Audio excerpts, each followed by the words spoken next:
പാകിസ്ഥാനിൽ ആനകൾക്കിടയിൽ ക്ഷയരോഗം വ്യാപകമായി പടരുന്ന സാഹചര്യത്തിൽ പുതിയ ചികിത്സാമാർഗം വികസിപ്പിച്ചെടുത്ത് ഡോക്ടർമാർ. ക്ഷയരോഗ ബാധിതരായ മനുഷ്യർക്ക് നൽകുന്ന മരുന്നാണ് ആനകൾക്കും നൽകുന്നത്. ഒരു ദിവസം കുറഞ്ഞത് 400 ഗുളികകൾ നൽകുന്ന ചികിത്സാ രീതിയാണ് ഇപ്പോൾ പരീക്ഷിക്കുന്നത്. എന്നാൽ ഇത് നൽകുന്ന രീതിയിലും ഡോസിലും വ്യത്യാസമുണ്ട്.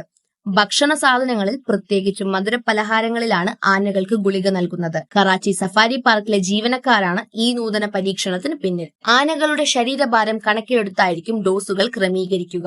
ആദ്യ ദിവസങ്ങളിൽ കയ്പുള്ള മരുന്ന് രുചിച്ച ആനകൾ അവ തുപ്പിക്കളഞ്ഞെങ്കിലും പിന്നീട് മധുര പലഹാരങ്ങളിലും പഴങ്ങളിലും നൽകുന്നതിനാൽ കഴിക്കുന്നുണ്ട് എന്നാണ് സഫാരി പാർക്കിലെ ജീവനക്കാർ പറയുന്നത്. 2009 ടാൻസാനിയയിൽ നിന്നും 4 ആഫ്രിക്കൻ ആനകളെ കറാച്ചിയിൽ എത്തിച്ചത്. 2023 ഒരു ആനയും 2024 വേറൊരാനയും ചെരിഞ്ഞിരുന്നു. ഇവയുടെ പോസ്റ്റ്മോർട്ടത്തിൽ ക്ഷയരോഗം സ്ഥിരീകരിച്ചിരുന്നു. പിന്നീടുള്ള 2 ആനകളിലും ക്ഷയരോഗം സ്ഥിരീകരിച്ചതിനെ തുടർന്നാണ് പുതിയ ചികിത്സാ രീതിയുമായി കറാച്ചി സഫാരി പാർക്കിന്റെ അധികൃതർ മുന്നോട്ട് വന്നിരിക്കുന്നത്.